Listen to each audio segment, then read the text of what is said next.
i giovani d'oggi possono sapere poco di quella che è stata la mia vita e il mio passato. Se dovessi dire che quando sono partito pensavo di farmi qualche cosa di più di una sola macchina, direi una bugia.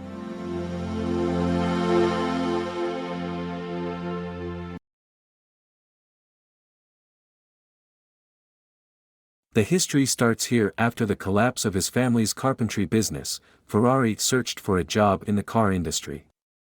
He unsuccessfully volunteered his services to Fiat in Turin, eventually settling for a job as test driver for CMN, Costruzioni Meccaniche Nazionali, a car manufacturer in Milan which rebuilt used truck bodies into small passenger cars. He was later promoted to race car driver and made his competitive debut in the 1919 Parma Poggio di Berceto Hilclim race, where he finished fourth in the 3-liter category at the wheel of a 2.3-liter 4-cylinder CMN 15/20.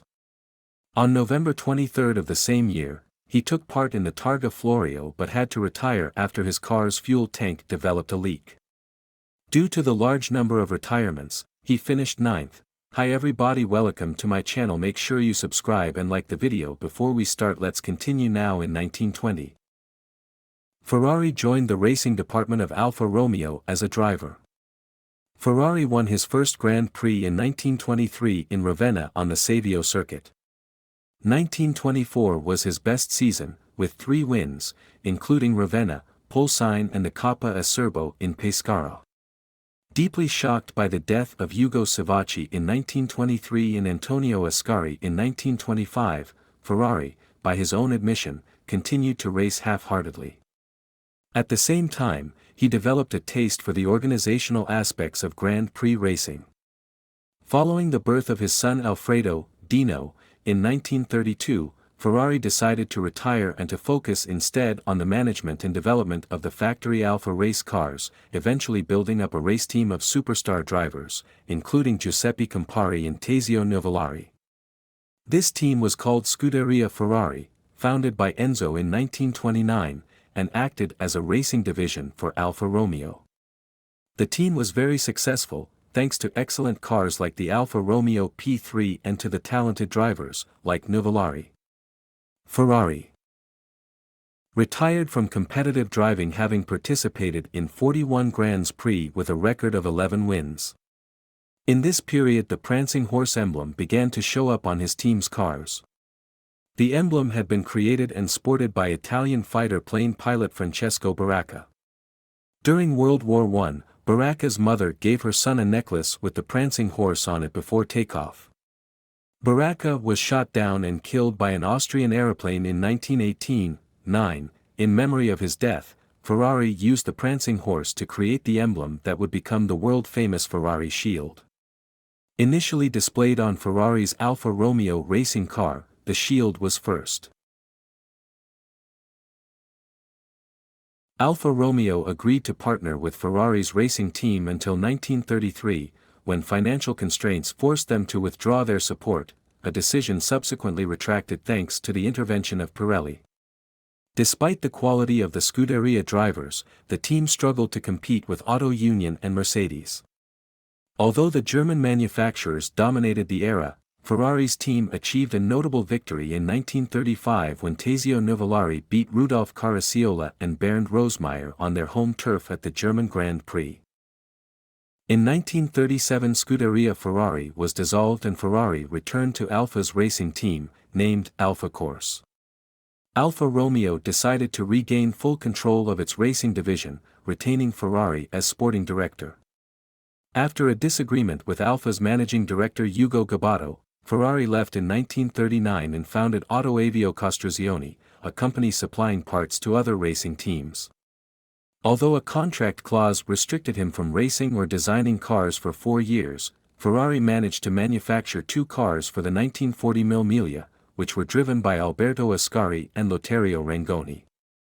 With the outbreak of World War II, Ferrari's factory was forced to undertake war production for Mussolini's fascist government. Following Allied bombing of the factory, Ferrari relocated from Modena to Maranello. At the end of the war, Ferrari decided to start making cars bearing his name, and founded Ferrari SPA in 1947. Enzo decided to battle the dominating Alfa Romeos and race with his own team.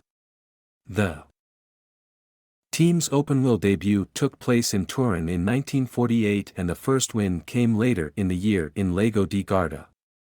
The first major victory came at the 1949 24 Hours of Le Mans, with a Ferrari 166mm driven by Luigi Chinetti and, Baron Selston of Scotland, Peter Mitchell-Thompson. In 1950 Ferrari enrolled in the newly born Drivers' World Championship and is the only team to remain continuously present since its introduction. Ferrari won his first World Championship Grand Prix with José Froilán González at Silverstone in 1951. Apocryphally, Enzo cried like a baby when his team finally defeated the mighty Alfetta 159. The first championship came in 1952, with Alberto Ascari, a task that was repeated 1 year later. In 1953 Ferrari made his only attempt at the Indianapolis 500, but the car driven by Ascari crashed on lap 41 of the race. Many of Ferrari's greatest victories came at Le Mans, 9 victories, including 6 in a row in 1960 to 1965, and in Formula One during the 1950s and 1960s, with the successes of Juan Manuel Fangio, 1956, Mike Hawthorne, 1958, and Phil Hill, 1961. Citation needed. By the end of the 1960s, increasing financial difficulties as well as the problem of racing in many categories and having to meet new safety and clean air emissions requirement for road car production and development, caused Ferrari to start looking for a business partner. In 1969 Ferrari sold 50% of his company to Fiat SPA, with the caveat that he would remain 100% in control of the racing activities and that Fiat would pay a sizable subsidy until his death for use by his Maranello and Medina production plants. Ferrari had previously offered Ford the opportunity to buy the firm in 1963 for $18 million, $172,056,522 in 2022 dollars. 19, but, late in negotiations, Ferrari withdrew once he realized that Ford after Jody Scheckter won the title in 1979, the team experienced a disastrous 1980 campaign. In 1981 Ferrari attempted to revive his team's fortunes by switching to turbo engines. In 1982, the second turbo-powered Ferrari, the 126C2, showed great promise. However, driver Gilles Villeneuve was killed in an accident during the last session of free practice for the Belgian Grand Prix in Zolder in May.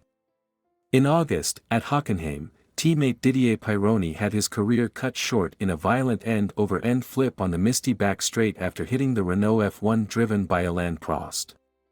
Pironi was leading the Drivers' Championship at the time. He would lose the lead and the championship by 5 points as he sat out the remaining 5 races.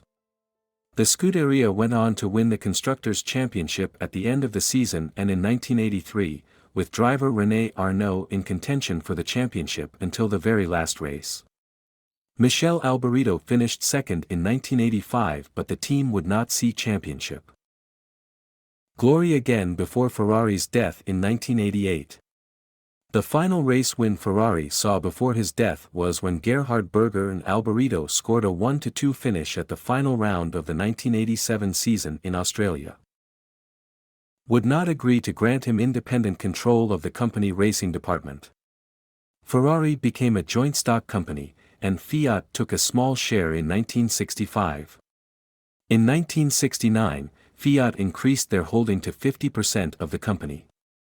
In 1988 Fiat's holding rose to 90%. 20. Following the agreement with Fiat, Ferrari stepped down as managing director of the road car division in 1971. In 1974, Ferrari appointed Luca Cordero di Montezemolo as sporting director/Formula One team manager. Montezemolo eventually assumed the presidency of Ferrari in 1992, a post he held until September 2014. Clay Regazzoni was runner-up in 1974, while Niki Lauda won the championship in 1975 and 1977. In 1977, Ferrari was criticized in the press for replacing world champion Lauda with newcomer Gilles Villeneuve, 21. Ferrari claimed that Villeneuve's aggressive driving style reminded him of Tazio Nuvolari, 22. These feelings were reinforced after the 1979 French Grand Prix when Villeneuve finished second after an intense battle with René Arnoux. According to technical director Mauro Forghieri, when we returned to Maranello, Ferrari was ecstatic. I have never seen him so happy for a second place. Ferrari died on August 14, 1988 in Maranello at the age of 90, of leukemia. Because he was a private person, and because he feared popular protests due to the fact that Ferrari's team had been beaten by McLaren in every race of the 1988 season so far, Enzo expressed the wish for his death to be reported in the media only on August 16, the day after his burial, witnessed only by his family, on August 15. He witnessed the launch of the Ferrari F40 shortly before his death, which was dedicated as a symbol of his achievements. In 2002 Ferrari began production of the Ferrari ENZO, named after its founder.